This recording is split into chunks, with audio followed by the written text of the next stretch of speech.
I'm glad to be up here, and I'm glad to be doing the identity prayer. I know that within myself is that life which is perfect, complete, divine. It was never born and cannot die, for it lives and is God. Within myself is the wholeness, peace, poise, and power of life. This life is health, it is abundance, it is love. There is one life, and it is the life of God, and this is my life now. So it is. And now we have the best of Barbara, the law of mind in action. It's the introduction to the law of mind in action. I just love the old-timey metaphysicians. They're so clear. They're just so clear. He says, there is a law of healing so plain that even a child can understand it. So fundamental that the ablest mind has never yet thought through all of the facts and phenomena of life that rest upon it. It is the purpose of this book to make this law plain. The greatest power in the world is the power of thought, for it is creative mind in action. Nothing exists that did not first exist in thought. From the first sun that blazed only in the mind of the Creator to the last doll dress fashioned by a childish hand, science supports the fact that the first movement in nature can have come only from the application of an immaterial force or will to the primary etheric particles, otherwise in a perfect state of equilibrium. It must leave to metaphysics not only an explanation of the will that moves, but also the substance that is moved. This, then, is the province of this book, to show with all that it entails. Since an active will is an active mind, we concern ourselves with the activity of a creative mind. Again, since mind acts creatively, there is a way in which it acts. We must also, therefore, teach the way. It is to teach this way that the Bible was written, that Jesus lived and taught. This way has been known for many centuries, but has always been taught in terms of the understanding of the day.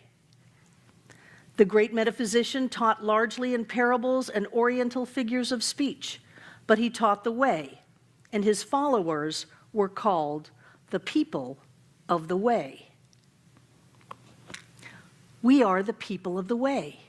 We teach the way. We teach the way in which spirit becomes. Spirit becomes you. Spirit becomes me. Spirit becomes everything and everyone. And in this more poetic version of Science of Mind, Fenwick describes things as, when we love, spirit loves as us. When we live, spirit lives as us. When we breathe, spirit breathes us. And so there's a little bit more dualistic concepts in there, but for me it touches my heart. I want to be breathed by spirit. I want that.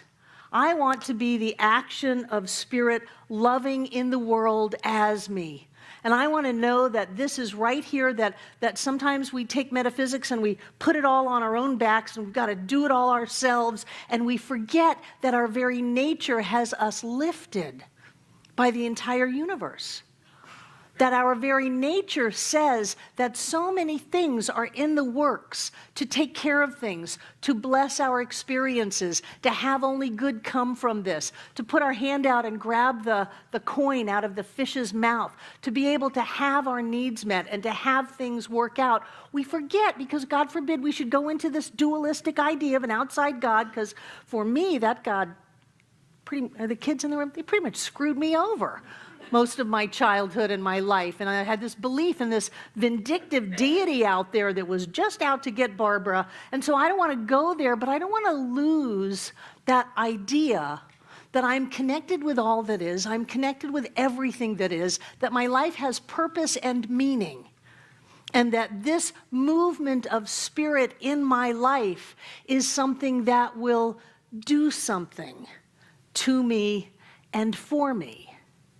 It doesn't mean that I've given my power up or that I've lost control in my life. For that matter, Fenwick is very clear. He says the way to have control over your life is to have control over your thoughts and to proclaim boldly that I will think the thoughts of love this day.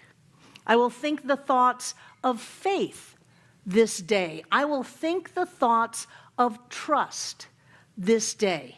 And those are the only thoughts I will think. I will not let myself get hooked or tricked by things on the outside or even things on the inside, conscious or subconscious, that I may have picked up along the way, that I will stand true to who I am as a spiritual being on planet Earth.